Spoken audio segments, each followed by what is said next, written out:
So guys, pipinturahan na natin ngayon to, no? Ayan. Para gumanda.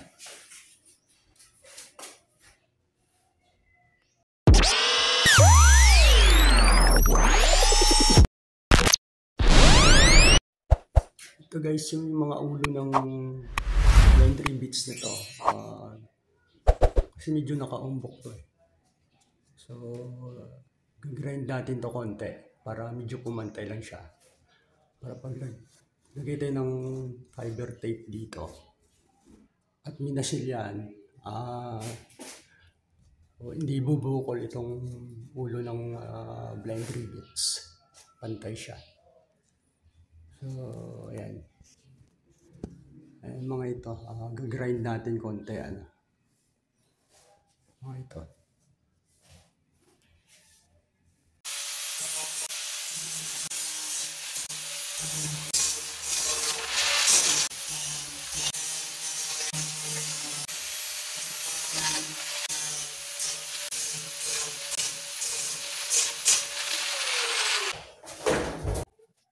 Ito guys, applyan muna natin ng primer ano. Ayan. Para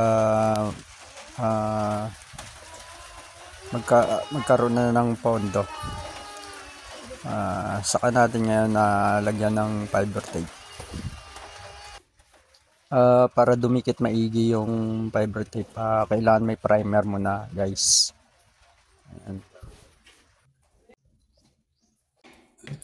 So guys, maglalon tayo ng flat latex tsaka patching compound. So ito na yung gagamitin natin pang masilya.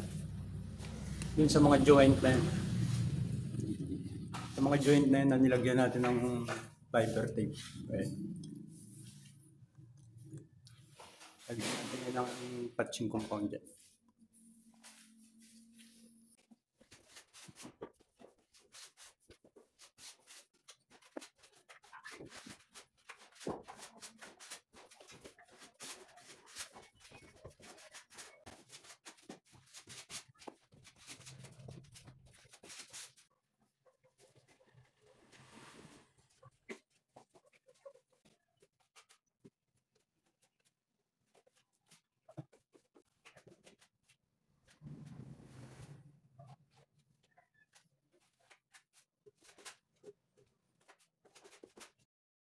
Ito guys, yung sulok na to kailan ganun pagka masilya natin para masiksikan yung pinaka loob niya. Ayan. Ayan guys. Para itong slot na to masingitan ng masilya na. Ayan.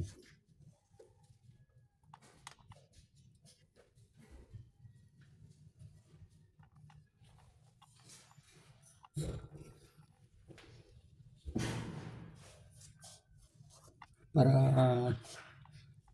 mabilis sumara.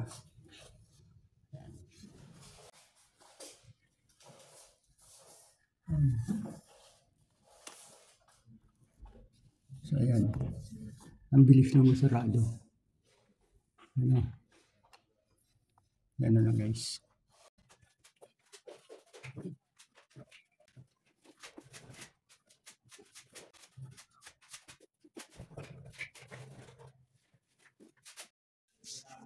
So ayan na guys.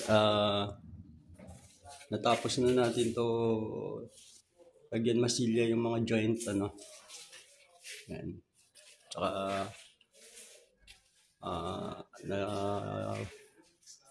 pintura na rin natin ng first coat. So lilihain natin konti ito yung mga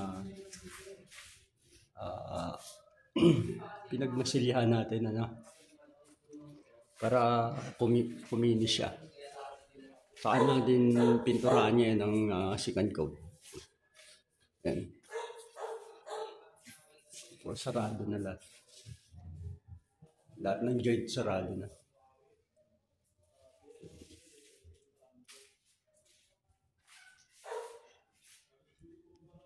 So, lilihain natin. Lilihain natin yan para kuminis.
Ito guys, yung i-apply nating kulay dun sa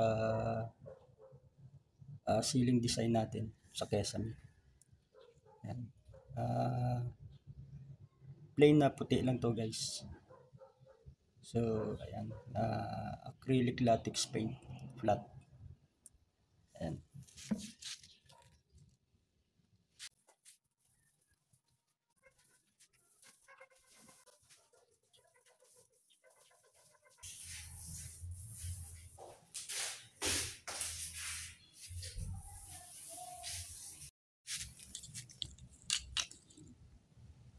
Ito guys, maglagay tayo ngayon ng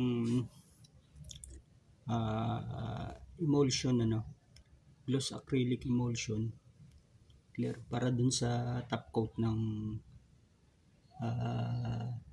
pintura ng ceiling design natin. So, pampakintab to guys.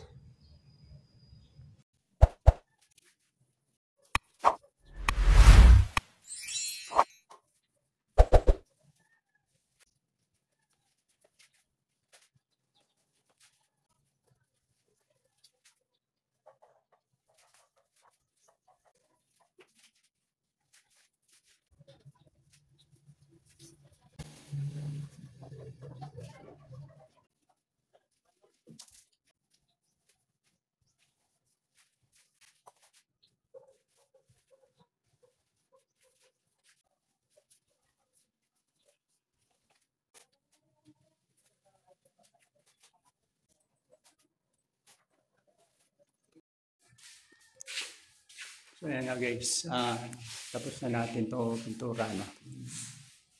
Ayan mo. Pintab siya guys.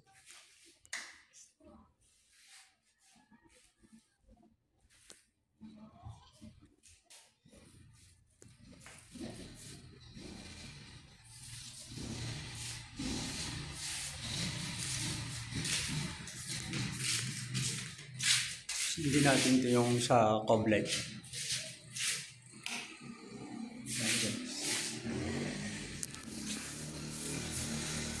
Nakikita nyo nagre-reflect yung ilaw niya.